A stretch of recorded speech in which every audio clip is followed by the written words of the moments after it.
Masoud Pezeshkian একজন স্বল্প পরিচিত মধ্যপন্থী রাজনীতিবিদ ছিলেন। ইরানের সংস্কারবাদী আইন প্রণেতা, হৃদরোগ বিষয়ক শল্যবিদ থেকে এখন তিনি দেশটির নির্বাচিত প্রেসিডেন্ট।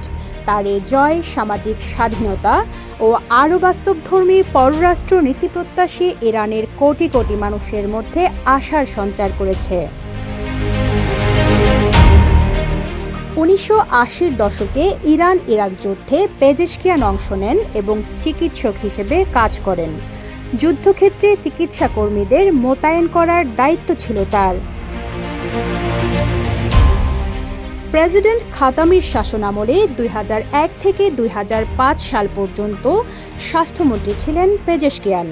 1994 সালে এক সড়ক দুর্ঘটনায় স্ত্রী ও এক সন্তান হারান তিনি। পরে আর বিয়ে করেননি। 2 ছেলে ও 1 মেয়েকে নিয়েই এখন তার বেঁচে থাকা। 5-স্টার রেটিং প্রাপ্ত বিএলডিসি টেকনোলজির Walton super saver ceiling fan 65% পর্যন্ত বিদ্যুৎ বিল সাশ্রয় করে আপনাকে রাখে প্রশান্তিতে। ওয়ালটন ফ্যান হাওয়া বদলে দেয়। পেজেশকিয়ান গত শুক্রবার ইরানের প্রেসিডেন্ট নির্বাচনের দ্বিতীয় দফার ভোটে কট্টরপন্থী প্রার্থী সাইদ জালিলিকে হারিয়েছেন। জয়ী হওয়ায় তাকে বিশ্ব শক্তিগুলোর স্বাগত জানানোর কিছুটা সম্ভাবনা রয়েছে। তেহরানের দ্রুত বিকাশমান পরমাণু কর্মসূচিকে কেন্দ্র করে পশ্চিমা দেশগুলোর সঙ্গে ইরানের সম্পর্কের তীব্র টানাপোড়েনে একটা শান্তিপূর্ণ সমাধানের পথ খুঁজে বের করতে পারেন তিনি, এমনটাই ধারণা বিশ্লেষকদের। 69 বছর বয়সী হৃদরোগ বিষয়ক এই সার্জন ইরানকে বাস্তবধর্মী পররাষ্ট্র নীতির দিকে এগিয়ে নেওয়ার অঙ্গীকার করেছেন 2015 সালে সই করা আন্তর্জাতিক পারমাণবিক চুক্তি পুনরুজ্জীবিত করার।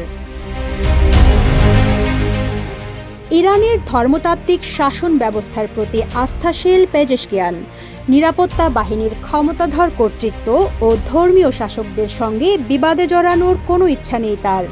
ইতোমধ্যে বিভিন্ন টেলিভিশন বিতর্ক ও সাক্ষাৎকারে খামেনির নীতিকে চ্যালেঞ্জ না জানানোর অঙ্গীকার করেছেন। নির্বাচনের আগে এক ভিডিও বার্তায় পেজেশকিয়ান ভোটারদের উদ্দেশ্যে বলেছিলেন, নির্বাচনী প্রতিশ্রুতি পূরণে ব্যর্থ হলে রাজনীতি থেকে বিদায় নেবেন তিনি। পেজেশকিয়ান স্থবির হয়ে পড়া দেশটির অর্থনীতি চাঙ্গা করা, অব্যবস্থাপনার অবসান, দুর্নীতির বিরুদ্ধে ব্যবস্থা গ্রহণ ও মার্কিন নিষেধাজ্ঞা নিয়ে কাজ করার প্রতিশ্রুতি দিয়েছেন। পেজেশকিয়ান 2008 সাল থেকে আইন প্রণেতা হিসেবে দায়িত্ব পালন করছেন। সংখ্যালঘু আজেরি সম্প্রদায়ের সদস্য পেজেশকিয়ান সমর্থন করেন নিজ সম্প্রদায়ের মানুষের অধিকারকে। সমালোচনা করেছেন রাজনৈতিক ও সামাজিক ভিন্ন মতাবলম্বীদের ওপর দমন পীড়নের। 2022 সালে পেজেশকিয়ান মাসা আমিনির মৃত্যুর ঘটনায় কর্তৃপক্ষের ব্যাখ্যা দাবি করেন।